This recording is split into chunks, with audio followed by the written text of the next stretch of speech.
ใจเจ้าให้อายแน่ว่ายังแค่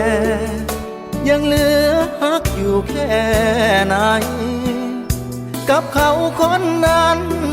ที่รับเข้ามาเบียดอายเป็นแค่ช่วงเพลอหัวใจ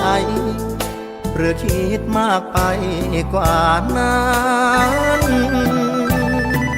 อยากให้หัวอายเดือดร้อนใจ